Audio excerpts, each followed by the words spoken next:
Ilang dekada nang sinasaka ng pamilya Alonso ang kanilang lupain sa Bacoor, Cavite. Wala silang kamalay-malay na bili na pala ang kanilang lupa kahit na may hawak silang titulo. Narito ang exclusive agenda report ni Pierre Pastor.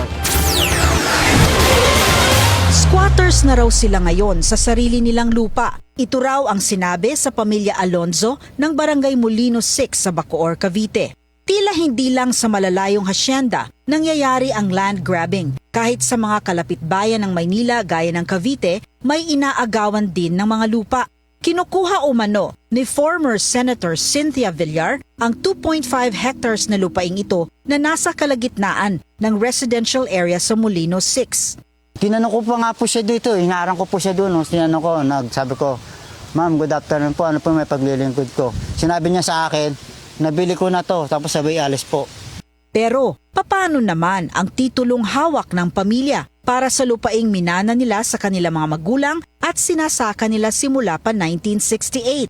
Nung nabubuhay ang tatay ko, may irrigation po yan. 3 beses po namin sinasaka sa loob ng isang taon yan. Pagkakaani, patubig, kakaani, patubig. Kasi buhay naman po yung tubig niyan eh.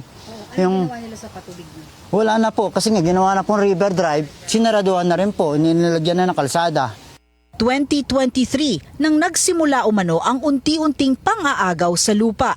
Una, gumawa ng river drive sa tabi ng Ilog Molino na katabi din ng lupain ng mga Alonso. Sumunod dito ay sinisira na ang kanilang bakod. Walang pasintabi, basta nalang pumasok sa kanilang property.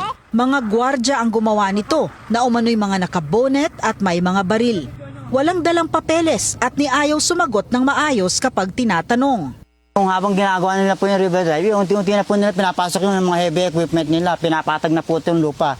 Pinasok din po ng surveyor to ang pinalabas para daw makuha yung easement ng river drive. Pero sinita ko po yung geodetic engineer nila. Sabi ko, bakit pati ito sinusukat nyo? Hindi naman kakasama yan. Sa video na ito makikitang naiyak ang isa sa mga kapatid ni Jay dahil sinisira ang kanyang gulayan na pinagkakakitaan para pampaaral ng kanyang mga anak. Ayon sa pamilya, kahit pa sila ay alukin na bayaran ng lupa ay hindi nila ito ibibigay.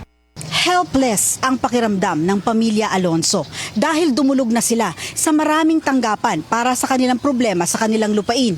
Pero walang gustong tumulong. Mahirap daw talagang kalaban ang mga mayayaman. Lumapit na kasi ang pamilya sa barangay, sa munisipyo, maging sa DAR at sa Action Center ng Malacanang. Pero pinagpapasapasahan at pinababalik-balik lang daw sila. Nangangamba ngayon ng pamilya na baka isang araw ay bigla na lamang i-demolish ang kanilang mga bahay na nasa paligid ng lupain. Hinihintay ng Billionaire News Channel ang tugon ng kampo ni Villar hinggil sa issue na ito. Para sa agenda, Pierre Pastor, Billionaire News Channel.